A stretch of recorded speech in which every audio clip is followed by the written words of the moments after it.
Namastê. Namastê! Chegamos neste mini curso do atendimento de cura energética dos vícios. É um tema bem extenso. A gente vai tentar ser o mais direto e resumido na informação que é necessária para vocês receberem nesse vídeo e daquilo que esse trabalho ele se propõe a fazer. Lembrando que a gente não aconselha, porque é óbvio que a gente vai abranger todos os tipos de vícios que são considerados, né, que são separados em categorias dos vícios não químicos, que são comportamentais, e os vícios que chegam aos usos, né, de substâncias químicas. Então a gente entende a seriedade, o que significa tudo isso, mas que sim, a cura energética é um trabalho que se propõe a ser um grande aliado e auxilia muito bem nesse tratamento, mas a gente nunca fala para as pessoas que elas têm que largar outros tratamentos, dependendo do grau que elas se encontram, e que tudo funciona em conjunto, né? Tratamento médico, psicológico, enfim. E precisa ser multidisciplinar, precisa ser multidisciplinar, né? Quando a gente fala de vício. E a cura energética, ela vai trabalhar nessa neurociência do vício, né? Que ela vai regular vários fatores vibracionais, né? Que precisam ser requalificados, porque são fatores que acabam alterando e geram desequilíbrio e a descarga de um neurotransmissor, que é muito conhecido, que é a dopamina, que está fortemente ligada aos vícios. Então, a cura energética vai trabalhar essa biologia do prazer. Então, o que é a biologia do prazer? São esses estímulos agradáveis, né? Então, o elogio, o prato de comida, tudo isso vai ativar um sistema de recompensa do cérebro, que vai liberando essas cargas de dopamina. Aí vem uma sensação de bem-estar. Ok, isso em equilíbrio é maravilhoso. Quando a gente começa a desequilibrar isso, a gente fica viciado nessa sensação. Essa sensação dessa biologia do prazer, que é químico, que vai sendo desencadeado por escolhas, por ações, por vibrações, que está sempre conectada com o funcionamento do corpo, que altera sempre a química hormonal do corpo, e que vai gerar uma descarga muito forte química produzida por nós mesmos, que gera aquilo que a gente entende como vício. E antes mesmo de tratar o vício em si, e que eu acho que esse é o grande trunfo da cura energética, por a gente estar trabalhando com esse campo informado de clareza e de tirar as distorções, porque é isso que a gente estava até falando aqui há pouco tempo, né? Que o mais difícil são os viciados reconhecerem que eles estão no vício e as pessoas que interagem com pessoas que estão no vício também reconhecerem o dependente, exatamente, reconhecerem que aquela pessoa ela já passou do limite, porque o vício ele não se estabelece da noite para o dia. Eu acordei, amanhã eu estou já, né, no último grau de um vício, seja de comportamento, enfim. Então porque isso vão se dando com várias práticas que vão desencadeando ou em uso de droga, ou de álcool, ou em jogos, ou pornografia, ou sexo, enfim. Mas isso já vem vindo de um padrão comportamental até antes de eu consumir qualquer um desses tipos de produtos, né, vamos dizer assim. Então o principal é a gente, com esse trabalho, mesmo que seja no primeiro passo, né? Porque tem pessoas que estão fazendo várias curas com a gente, vários atendimentos, e tem pessoas que às vezes fazem um atendimento avulso. Então o principal é que nesse curso, nesse mini curso, nesse atendimento, você possa atingir esse nível de clareza de que você sim tem, né, algum nível de vício, aonde está o seu vício, porque por onde ele está começando, né? Que está se estabelecendo, porque é justamente isso. Os vícios, eles não começam do dia para a noite. eles dependem de vários comportamentos que vão se repetindo, né? Então, identificar em que local, né, em que lugar, em que momento, em que prática, em que ação, em que comportamento, em que sensação a gente está dentro desse esquema é fundamental. E é por isso que a cura energética ela vai trabalhar passo a passo. Ela vai trabalhar a biologia do prazer com esses estímulos, visto nessas sensações. Ela vai trabalhar essas memórias que estão relacionadas a esse prazer também e a essas experiências que me trouxeram prazer. Então, eu vou guardando essas memórias porque eu já estabeleci o vício e aí a mente ela vai te jogando para uma memória de algo muito maior do que foi. Então ela faz com que isso se torne grandiosíssimo. Nossa, você sentiu tanto prazer naquela experiência. Então tudo isso também é manipulado pela sua mente. Então você tem uma falsa sensação de que quando você viveu aquela experiência, aquilo foi muito bom. E já é o princípio da dopamina, né, que vai te jogando para repetir aquilo, para sentir mais, para viver mais daquela experiência e vai te dizendo, a próxima vez vai ser melhor ainda, só que na verdade essa memória é mentirosa, nem foi bom, muitas vezes, né? O ato sexual nem foi incrível, foi um ato sexual.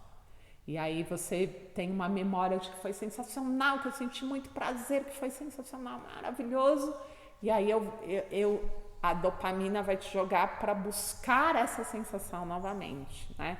Então essa memória, ela precisa ser trabalhada e a gente só consegue trabalhar todas essas questõezinhas que são vibracionais, porém também desencadeiam toda essa fisiologia, né? Essa interação fisiológica e química com a cura energética. Por isso a gente tem que integrar, né, todos esses tratamentos.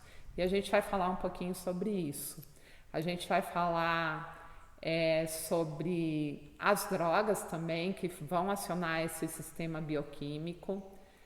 Comportamentos compulsivos, como jogar, como comprar, né, como comer, que isso também ativa tudo isso, porque não necessariamente eu preciso usar a química de fora, eu posso usar a química de dentro, ativando essa química e essas liberações internamente, né? E é importante entender que tudo isso é vício, que eu sou dependente dessas químicas que eu mesmo gero, né, internamente ou que eu consumo de fora, tá? Então, ele vai trabalhar toda a questão que está relacionada a isso, equilibrar a tolerância. O que é a tolerância?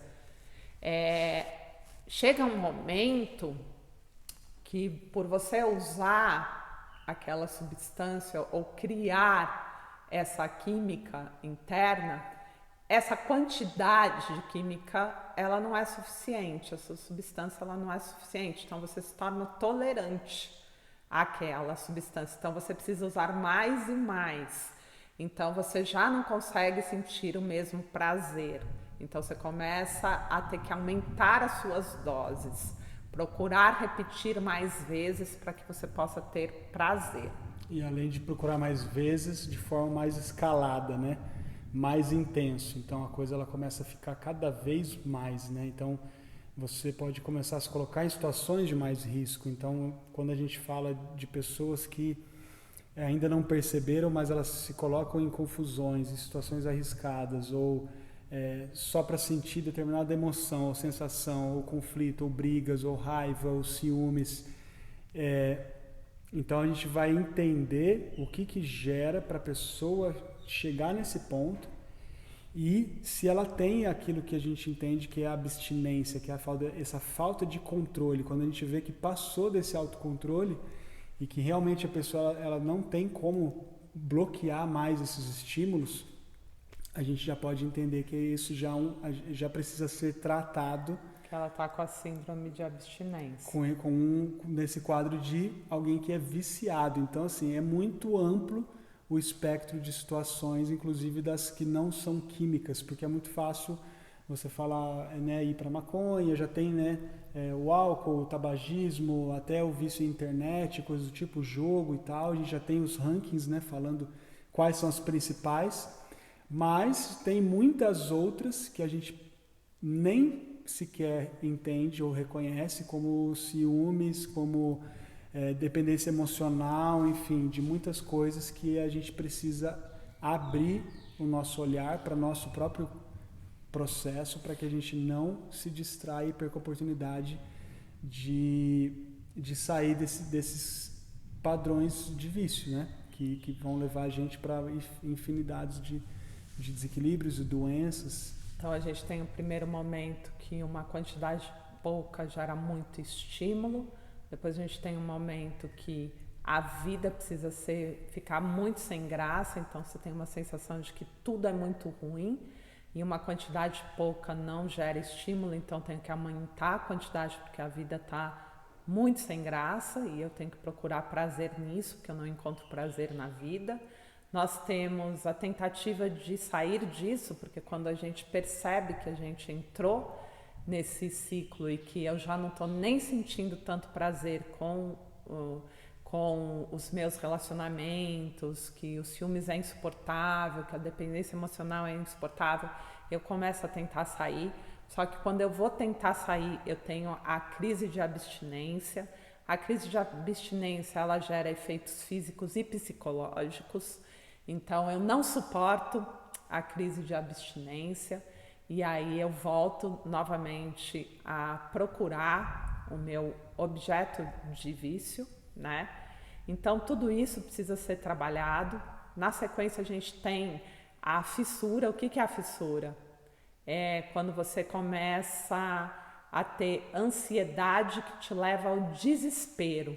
Então, eu tenho a crise de abstinência, tenho essas sensações e depois eu fico fissurado. Eu começo a ter crises de ansiedade que me faz ficar só pensando naquilo, pensando que eu preciso daquilo, que a minha vida não vai funcionar se eu não tiver aquilo. Então, esse é um momento a parte da fissura dentro da abstinência. Então, a gente tem várias, né, fases que fazem parte dessa neurociência, dessa anatomia do vício que precisa ser vista. E às vezes isso você leva para relacionamento, às vezes isso você leva para comida, às vezes isso você leva para internet, às vezes você leva para compra, né? Então você pode usar, mas o vício ele se estabelece principalmente por dois fatores fundamentais para você considerar vício. É não conseguir